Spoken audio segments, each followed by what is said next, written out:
અમરેલીના સરાગપુર ગામે બોરવેલમાં પડેલી બાળકી જિંદગીનો જંગ હારી 18 કલાક સુધી ચાલ્યું રેસ્ક્યુ ઓપરેશન। અમરેલી જિલ્લાના સરાગપુર ગામમાં 1.5 વર્ષની આરોહી બોરવેલમાં પડી ગઈ હતી, જેને બહાર કાઢવા માટે 18 કલાક રેસ્ક્યુ ઓપરેશન હાથ ધરવામાં આવ્યું હતું, પરંતુ ઓપરેશન સફળ થાય તે પહેલાં જ આરોહી જીવનસાથીની લડાઈ હારી ગઈ હતી। શુક્રવારે અમરેલીના સરાગપુર ગામમાં ખેતમજૂરી કરતા એક પરિવારની 1.5 વર્ષની આરોહી નામની બાળકી રમતા રમતા બોરવેલમાં પડી જતા દોડધામ મચી ગઈ હતી। આ બનાવ અંગે સ્થાનિકો દ્વારા 108ની ટીમને જાણ કરાતા 108ની ટીમ ઘટના સ્થળે પહોંચી હતી અને બોરવેલમાં ઓક્સિજન આપવાની કામગીરી હાથ ધરવામાં આવી હતી। બાળકી બોરવેલમાં 45થી 50 ફૂટના અંતરે ફસાઈ ગઈ હતી, જેને બહાર કાઢવા માટે 18 કલાક સુધી લાંબુ રેસ્ક્યુ ઓપરેશન હાથ ધરવામાં આવ્યું હતું।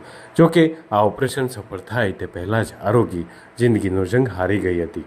ઉલ્લેખનીય છે કે NDRF, 108 તેમજ ફાયર વિભાગની સાથે સ્થાનિક તંત્રએ આરોહીને બચાવવા માટે ભારે મહેનત કરી હતી, પરંતુ સફળતા ન મળી હતી। 18 કલાક સુધી માસૂમ મોત સામે ઝઝૂમી હતી। આખરે આરોહી જિંદગી સામેનો જંગ હારી ગઈ હતી। આજે સવારે જ્યારે બોરવેલમાંથી આરોહીનો પાર્થિવ દેહ બહાર કાઢવામાં આવ્યો, ત્યારે તેમના પરિવારો સહિત સમગ્ર ગામમાં શોકની લાગણી છવાઈ ગઈ હતી।